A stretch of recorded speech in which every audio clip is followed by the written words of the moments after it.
Young Thug's made it clear he's done with Gunna. Any business ties or personal relations are finished after Wack 100 dropped new information. A report shared, Wack 100 says he has 2 hours of footage of Gunna telling on Young Thug in an interrogation room. Gunna might be getting revenge for all the sneak disses Young Thug and Lil Baby have thrown his way. Hey Gunna, listen, I'm putting it together.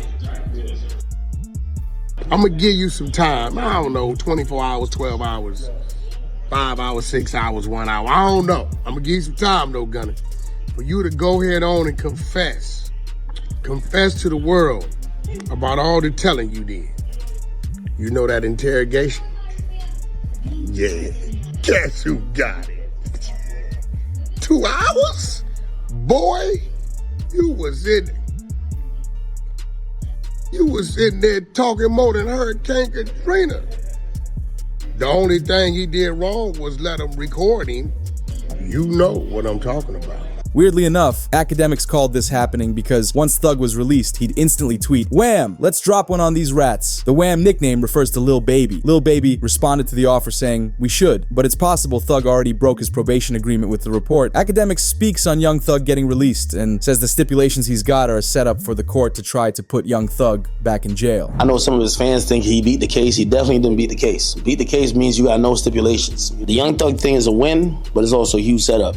If you gonna tell me that they're gonna monitor him on a probationary basis for 15 years, can't be in Atlanta, can't communicate with co-defendants or gang members, he can't rap about, he can't promote any music that has to do with what they believe is gang activity.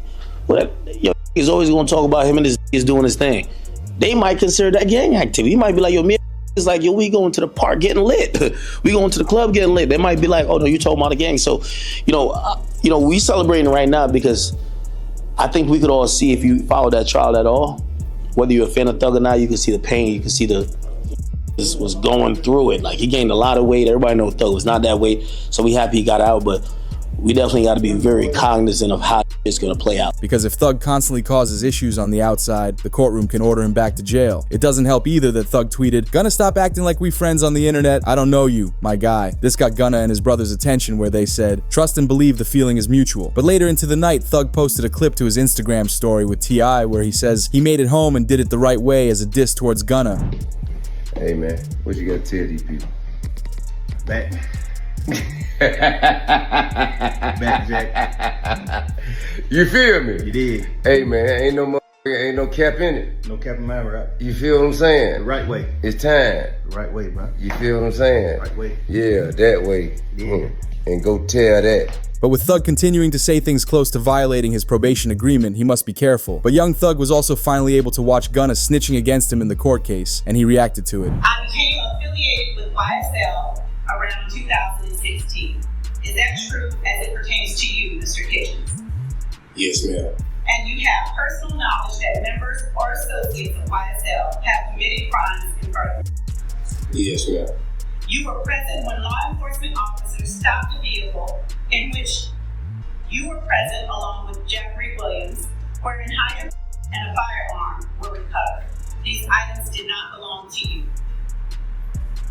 Yes, ma'am. Academics was told through sources that when Gunna snitched out of the YSL trial and returned home, Young Thug hopped on his jail phone and began calling every rapper in the industry, telling them to avoid Gunna at all costs. The streets are so atrocious.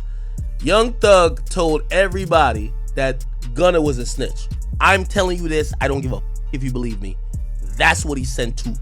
Or he sent a message to Dirk, Baby. There's a few other rappers, I just won't call their names. Just because some of them just told me in privacy.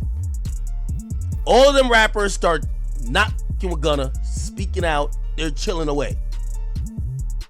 Thug got out, Gunna kinda hot. Ain't like you're trying to really jump and work with Gunna, but with the beef between the two going viral, another Instagram live revealed Thug's surprising words about it. Stink, I miss you. I miss you too. What you doing? Nothing, bored. You don't like him? No, if I'm up in the room. Cause you was being mean. He felt your energy. Man, I don't even play. I fly all the way to LA. Is that?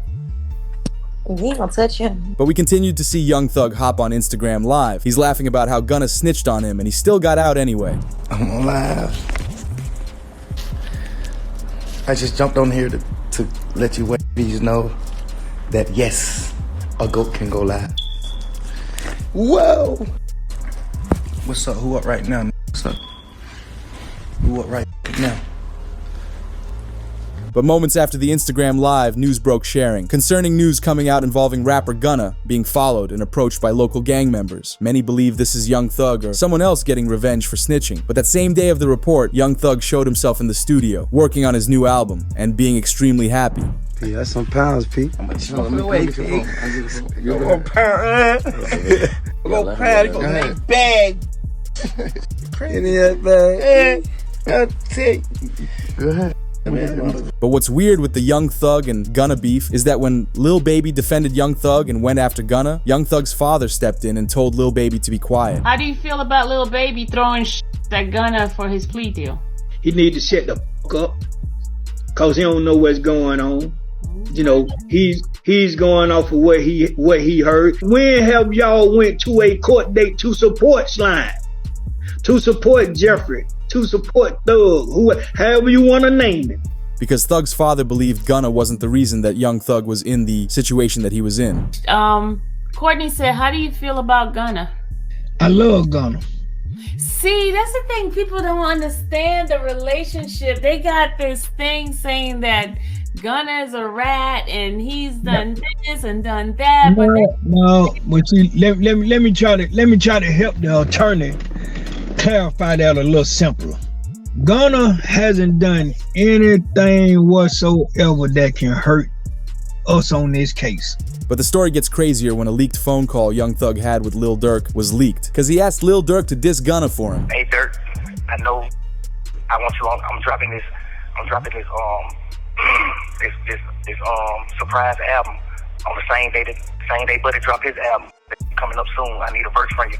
If you feel like replying, if you feel like you want to reply to it, saying or something, man, don't do it. Drop it on my album. I'm dropping a surprise album on the same day that dropping. Sing your verse in, bro. I want you and Wham on the same song. Sing your verse in. More rappers wanted in on the beef. Knowing that Young Thug's next project will be huge after his release, they want to take advantage of the opportunity. We even saw Drake getting close to Young Thug with the report. Academic says Drake flew to see Young Thug just 2 hours after his release from jail and gave him $1 million. They say 2 hours afterwards, Drake flew to Thug and allegedly gave him $1 million. Drake didn't tell me. Drake gonna hit me up and be like, which, by the way, super strategic move.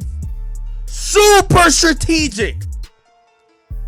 Thug was in jail talking about let's squash all this beef. If I'm Drake, I need Atlanta. Because many believe Drake wasn't only just buying a feature on the album and showing his support to Young Thug, but also trying to hint to Thug that he doesn't have to mess around with Gunna still. Because the plea deal Young Thug received was great for him, assuming he can continue to stay out of trouble. Young Thug absolutely won that plea deal for so many reasons. One, the prosecution got none of what they wanted when you think about what the charges were and what actually got pled to. And two, he saved himself some major civil liability. Let me break that down. So first off, prosecution had charged this man with 8 counts. 2 of them were very serious. 2 of them were basically saying that for years you were the leader of a criminal gang that committed murders and all types of acts all over the city of Atlanta. Those 2 charges Young Thug did not plead guilty to. Had he pled guilty to those, he would have gotten serious time, and all the victims of all of this alleged criminal street gang activity, including the families of could have sued him civilly in court and said, hey, this man pled guilty to doing it. Now he's got to pay me. He pled nolo contendere. The judge accepted that plea. The prosecution said, Judge, you should not allow a nolo contendere plea on those 2 counts. The judge said, I am going to allow it. But the YSL trial still hasn't fully concluded. There are still a couple of members who need their charges resolved. However, Young Thug might have been robbed by law enforcement for $1 million.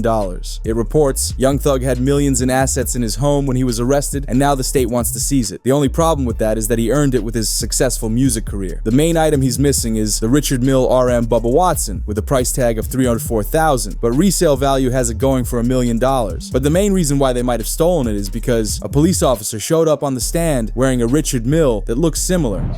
3 p.m. to 11 p.m. All right. Can you tell the jury some of your responsibilities and what your role was at Zone 3 evening watch? However, that same day, Thug kept his cool because Brian Steele offered him to join him on a motivational speech to students practicing law, where we saw young Thug hop on FaceTime to share what's important in life. You guys should become lawyers. I think it's very important to help people out of the situations they're in the best you can. I mean, what side you want to be on? You want to put people in prison for mistakes? Because everybody makes mistakes, we're human. You know, and everybody on this phone, everybody in this classroom, you always need to know that you're one mistake away. And I feel like we need more people like Brian Steele on this earth and less people like that. So I think it's very, very, very important to become lawyers. I think it's very, very important to be a lawyer over any other thing. You know, lawyers and doctors are the two greatest things that were ever founded, you know?